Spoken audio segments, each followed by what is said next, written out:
Before diving into this incredible story, remember to subscribe to the channel and turn on notifications. Here, every story has something to say, and you won't want to miss a single one. The sun was setting over the mall, casting long shadows on the pristine ground. Elise, a young black woman in her 20s, elegantly dressed, was walking towards the entrance of a luxury boutique. The only daughter of an influential businessman in the city, she had always been treated with respect, until today.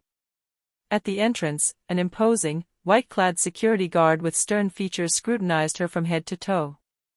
For no apparent reason, he began to reprimand her, pushing her and holding her arm tightly. The words he uttered were humiliating, filled with contempt and arrogance, leaving Elise frozen with shame before the customers and passers-by. In an impulsive and violent gesture, he slapped her. The shock of the humiliation and injustice made her eyes redden with anger and pain. Elise left the shop, her face drawn and her heart heavy.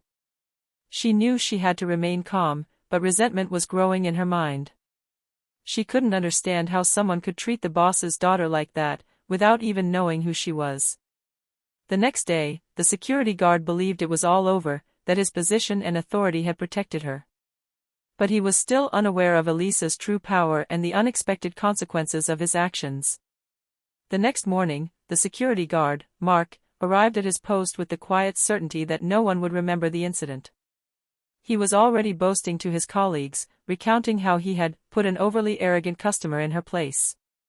He didn't know that Elise had spoken to her father, her powerful boss, as soon as she had walked through the door the day before. At noon, Elise entered the shopping center, but this time with a calm, almost icy expression.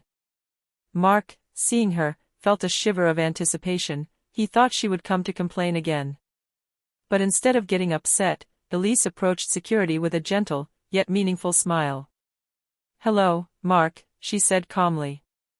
"I'd like to talk to you." Mark frowned, surprised by her polite tone.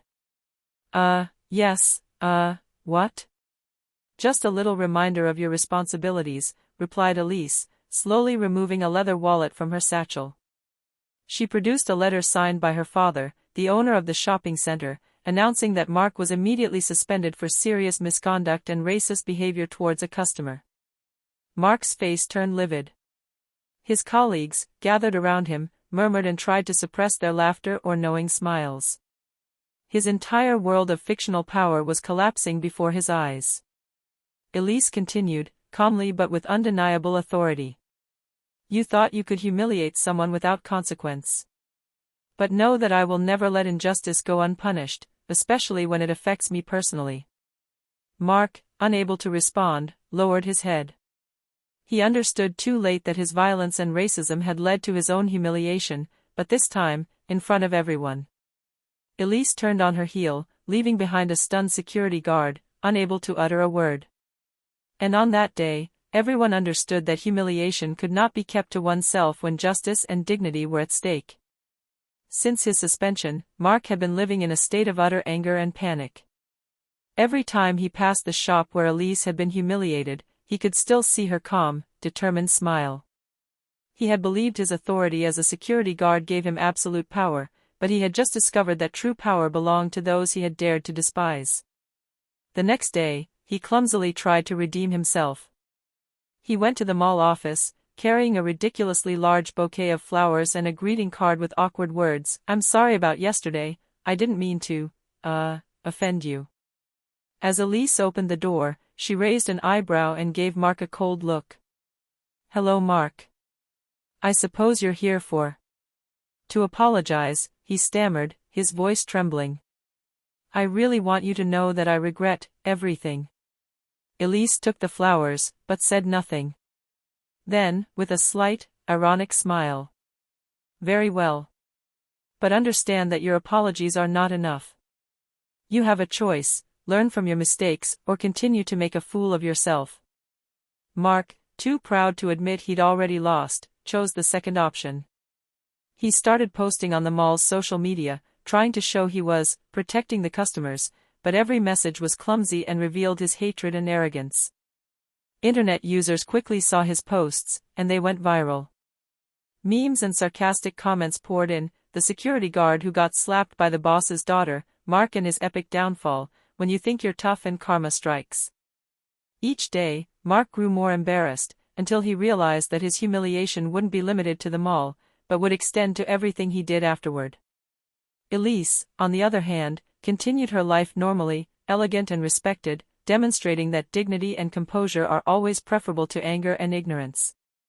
By the end of the week, Mark was nothing more than a mock name, while Elise had transformed a moment of injustice into a public and undeniable lesson. True power belongs to those who remain upright and proud, even in the face of humiliation. In despair, Mark decided to attempt one last maneuver to regain some respect from his colleagues and, above all, from Elise. He had heard about a large charity event organized by the shopping center, where all the employees and VIP customers would be present. His plan, to impress everyone by saving the day at the event. On the day, Mark donned his impeccable uniform and a forced air of confidence. Upon arrival, he began making announcements loudly, attempting to demonstrate his control. But everything went wrong. First, while trying to guide the guests, he tripped on a red carpet and fell heavily, knocking over a tray of champagne over several guests, including local journalists. Laughter erupted, and the cameras captured every moment. Then, wanting to repair his image, he tried to approach Elise to offer his public apologies in front of everyone. But she had anticipated his move. She handed him a microphone, and with an icy smile, declared, "Ladies and gentlemen, this is Mark, the one who thought he could humiliate someone with impunity. He now has the opportunity to apologize publicly." Mark, red with embarrassment, stammered out clumsy apologies, but his voice was lost in the laughter of the crowd. Videos of his fall, his spilled champagne, and his hesitant speech circulated instantly on social media. Memes proliferated: the security guard who wanted to be a hero, Mark versus Elise, when you try to shine and you crash and burn. Elise, for her part, remained elegant and calm, observing the scene with a mixture of satisfaction and serenity. Her father, present at the event, placed a hand on her shoulder and murmured, "You have shown everyone what dignity and true respect mean." At the end of the evening, Mark left, humiliated, aware that his reputation was definitively ruined, while Elise, the center of attention for all the right reasons, was celebrated for her strength and intelligence. That day, they all learned a valuable lesson: violence and contempt never lead to victory, but dignity and courage always triumph. A few months had passed since Mark's public humiliation. The shopping center, now rid of its arrogant security guard, exuded an atmosphere of respect and professionalism. Customers and employees still talked about the incident, but more to mock Mark than to complain. Elise, for her part, continued her life with elegance and confidence. Her popularity had grown, not because she was the boss's daughter, but thanks to her strength of character and her ability to remain calm in the face of injustice. She participated in the mall's charitable initiatives, mentored new employees, and served as a living example of dignity and courage. Mark, on the other hand, had vanished from the public eye. His name had become synonymous with ridicule on social media. Nowhere could he find the authority or respect he felt he deserved. Every attempt to return to his position or restore his image failed miserably, a victim of his own arrogance. One day, as Elise was walking through the mall, she passed a group of children laughing and imitating Mark's famous fall. She smiled gently, remembering how far she had come since that humiliating day. That smile was more than a personal victory, it was proof that dignity and courage always triumph over hatred and arrogance. And in the silence of her triumph, Elise knew that true power did not reside in force or intimidation, but in the way one stands in the face of injustice.